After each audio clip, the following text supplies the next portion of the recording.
Hello, my name's Bev, and 3 years ago I took up playing the recorder again after a 50-year gap.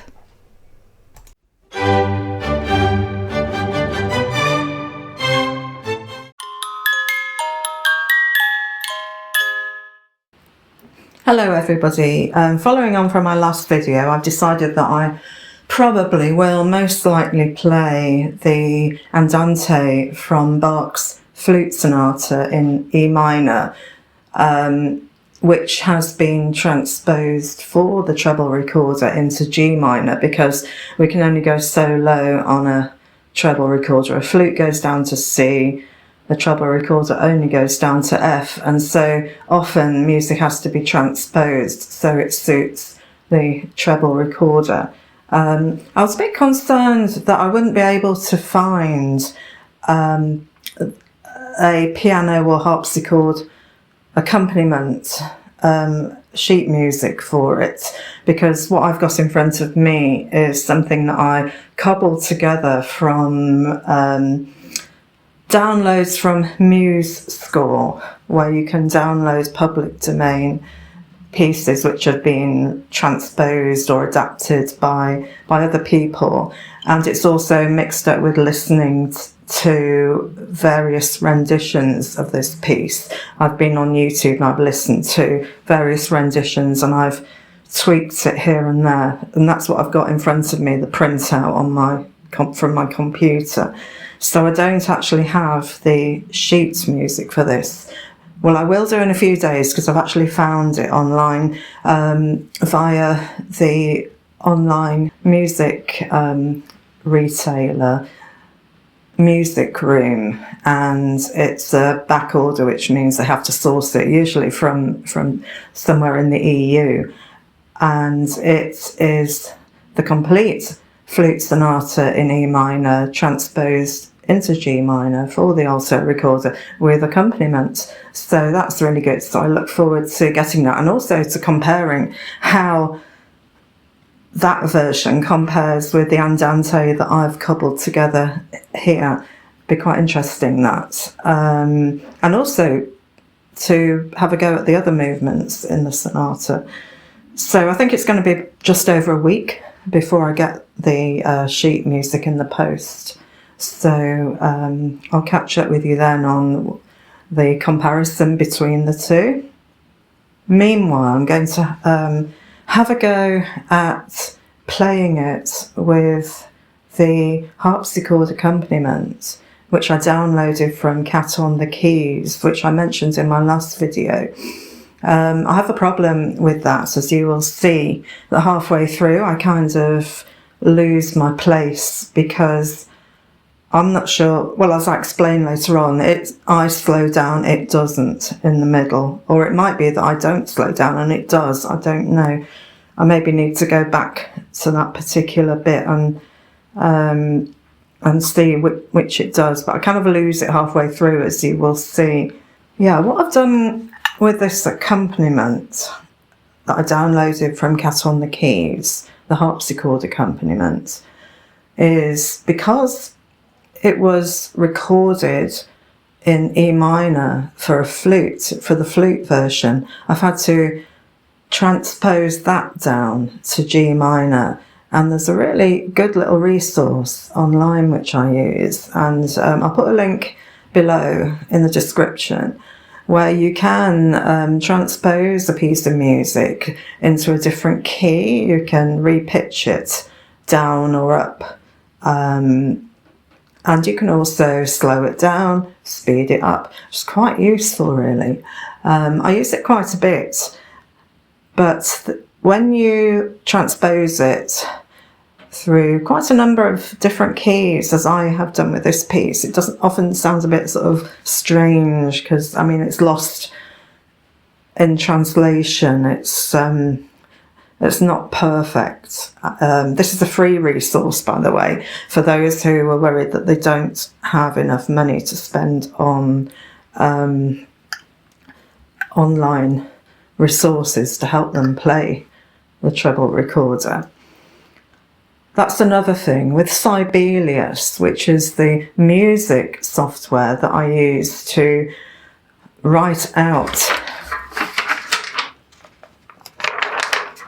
the music that I use and tweak it here and there. Sibelius First is the basic version of the software, and it's free. It doesn't cost anything, and really you don't need anything else. It is, I mean, it has a few bugs here and there. I'll probably do a video about it in more detail, because I've learned how to use it now, and it might be easier for me to do a video that sort of fast tracks you through the learning curve. One thing it doesn't do, for example, but it's not a big problem, is I can't remember what that is called, but it's something like a semi-quaver. Basically, it's got 4 lines, and it doesn't do that. It only goes as far as the semi-quavers. I prefer to use sort of plain speak for music. I'm not into the pianissimos, the fortes, and all that stuff. It's, you know, it's quiet, it's loud, it's get louder. It's in that case 4 lines on a quaver kind of thing, which would probably make the real proper musicians out there have kittens. But never mind, that's just the way I operate, and it suits me, and I don't see a problem with it. Meanwhile, I'm going to have a go at playing it with the harpsichord accompaniment, which I downloaded from Cat on the Keys.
The problem I have here with the wonderful harpsichord accompaniment is that at bar 14, well, it's not 14 because we've got a 6-bar intro, so bar whatever it is, you can slow down a bit like you do later on.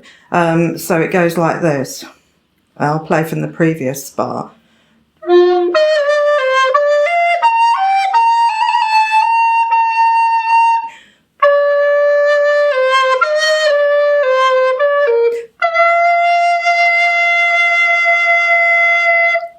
You see how it slows down, and then when it gets back onto the F,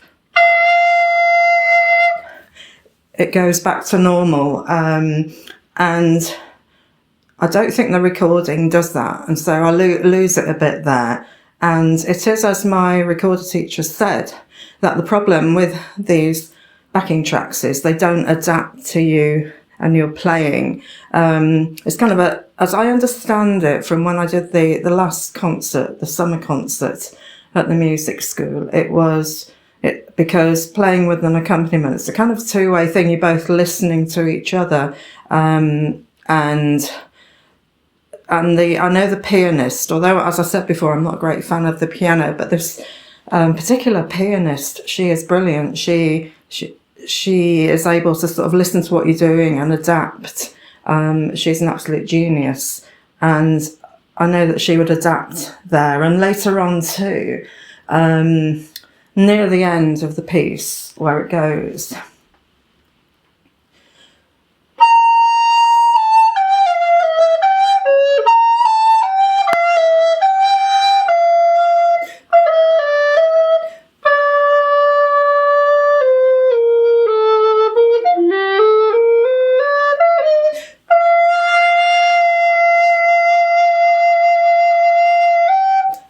there, that particular bar slows right down before resuming on the F as a sort of normal. Anyway, thank you for watching.